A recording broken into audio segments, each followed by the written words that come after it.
Linda Thompson. I was the only lawyer who actually lived in Springfield who was involved in this case. And one of the things I want to tell you about representing these United Freedom Front defendants is that they taught me an awful lot about being tough in the criminal justice system.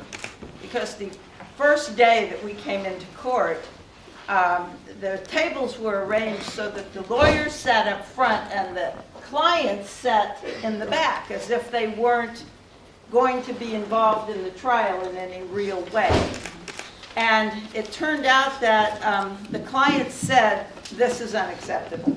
We will not agree to sit in back while you sit at the front tables." And I thought, well, you know, that's how the courtroom is arranged, you know. But they insisted that as their representatives, the lawyers refused to accept that arrangement in the courtroom. And so we bravely stood up and told Judge Young, we're not going to have court if this is how the arrangement is. And Judge Young said, "Oh, really? You're not having court?" And we said, "That's right, we're not. We're not going to have court." So he said, "Well, we are going to have a recess."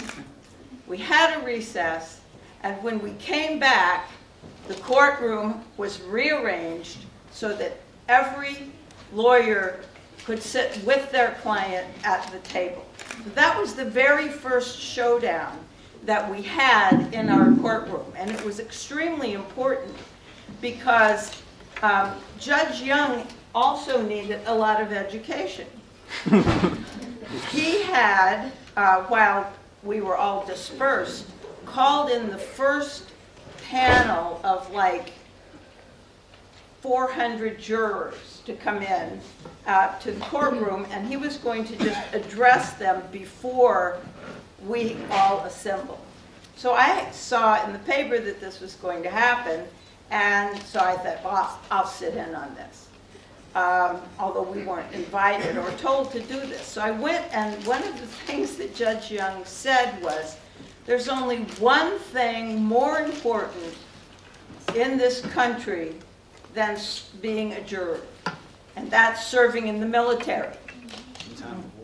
And I'm like, wait a minute, this is a sedition trial that we're getting ready to have here. The lawyers got together and said, this panel has to be dismissed. It cannot be the panel that we deal with.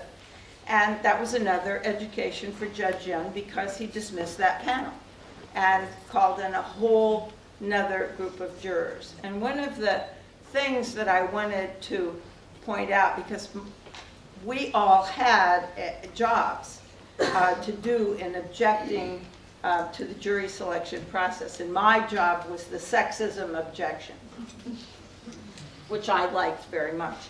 And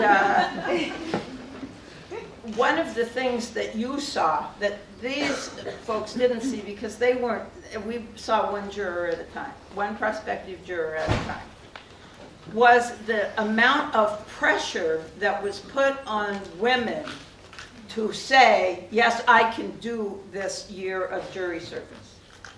You know, women would come up and sit on that stand and say, I think I can change my shift at my job so that I can serve on this jury. I can deal with finding an arrangement to take care of my family so that I can sit on this jury.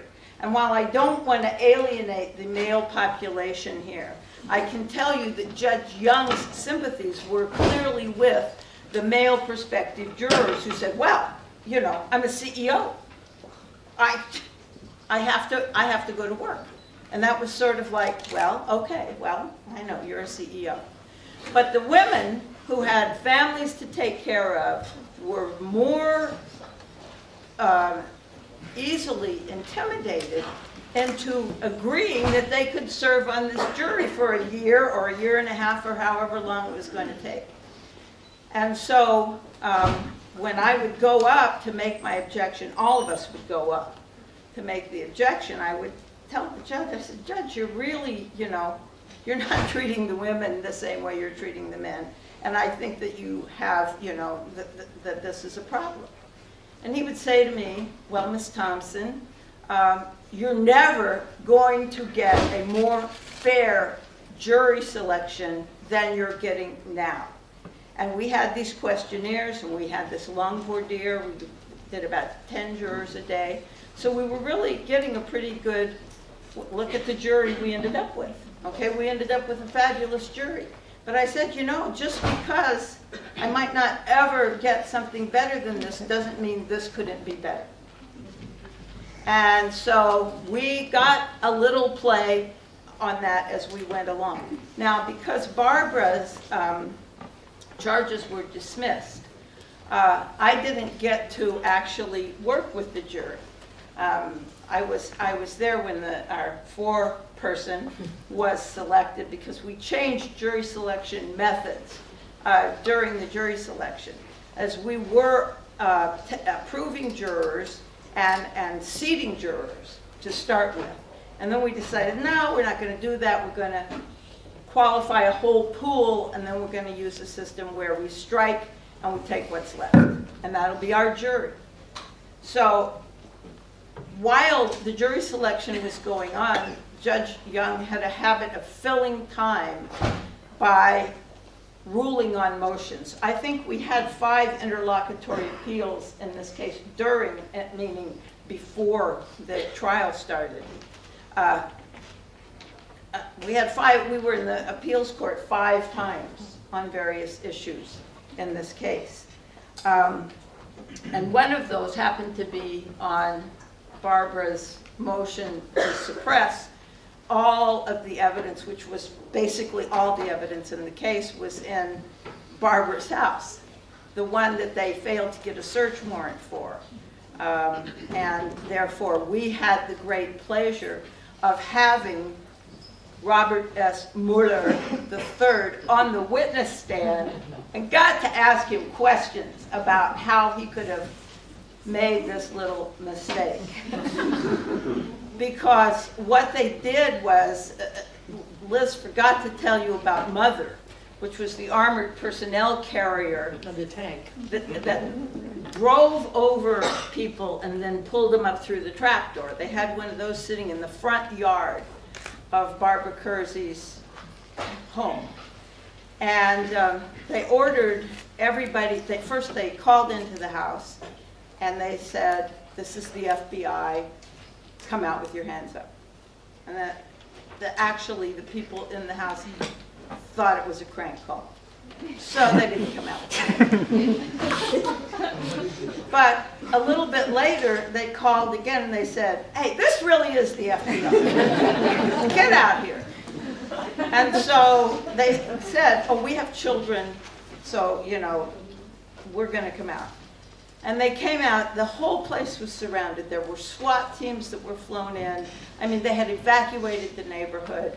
It was an incredible, they had time to evacuate the neighborhood, bring in tanks, do all of this stuff, and not get a search warrant. It was an amazing idea of this. And then they got everybody, they ordered everybody to come out of the house. And then they went into the house and they did what's called a sweep, and then they saw everything that they wanted to see. And then they come back out and they go get a search warrant. Now that we've been through the house, now that we know who's there, now we'd like to have a search warrant.